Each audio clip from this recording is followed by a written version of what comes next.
ಅಂತ ಒಂದು ಟ್ರ್ಯಾಪ್ ಇದೆ. ಆ ಟ್ರ್ಯಾಪಲ್ಲಿ ನಾವೆಲ್ಲ ಬಿದ್ದುಬಿಟ್ಟಿದ್ದೀವಿ. ನಮ್ಮಲ್ಲಿ ತುಂಬ ಜನಕ್ಕೆ ಒಂದು ಚೌಕಟ್ಟಿನಿಂದ ಹೊರಗೆ ಬರೋಕ್ಕೆ ಭಯ ಆಗ್ತಿದೆ.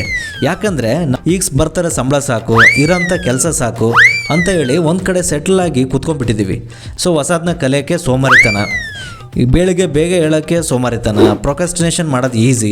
ಈ ಒಂದು ಕಂಫರ್ಟ್ ಝೋನಿಂದ ಆಚೆ ಎಲ್ಲಿ ಬರಲ್ವೋ ಅಲ್ಲಿವರೆಗೂ ನಾವು ಸಕ್ಸಸ್ ನೋಡೋಕ್ಕಾಗಲ್ಲ.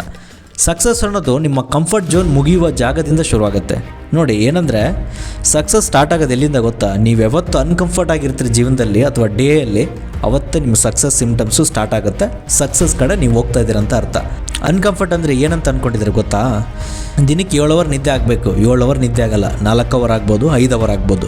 ಸರಿಯಾದ ಟೈಮಿಗೆ ಊಟ ಸಿಗಬೇಕಂದಾಗ ಊಟ ಆಗಲ್ಲ, ಸರಿಯಾದ ಟೈಮಿಗೆ ಮಲ್ಕೋಬೇಕಂದ್ರೂ ಮಲ್ಕೊಳಕ್ಕಾಗಲ್ಲ. ಕೆಲಸ ಎಕ್ಸ್ಟ್ರಾ 2 ಅವರ್ ಮಾಡೋ ಜಾಗದಲ್ಲಿ 4 ಅವರ್ 5 ಅವರ್ ಎಕ್ಸ್ಟ್ರಾ ಎಫರ್ಟ್ ಹಾಕಿ ಮಾಡ್ತಾರಲ್ಲ, so that is hard work ಅಂತಾರೆ. ಅದು ಅನ್ಕಂಫರ್ಟ್ ಅಂತಾರೆ. ಅನ್ಕಂಫರ್ಟಬಲ್ ಸಿಚುವೇಷನಲ್ಲಿ ಕಂಫರ್ಟ್ ಆಗಿರೋದಕ್ಕೆ ಸಕ್ಸಸ್ ಅಂತ ಕರೀತಾರೆ, ಹಾರ್ಡ್ ವರ್ಕ್ ಅಂತ ಕರೀತಾರೆ. ಅದನ್ನೇ ಕಂಫರ್ಟ್ ಝೋನ್ ಬಿಟ್ಟು ಬರೋದು ಅಂತ ಹೇಳೋದು.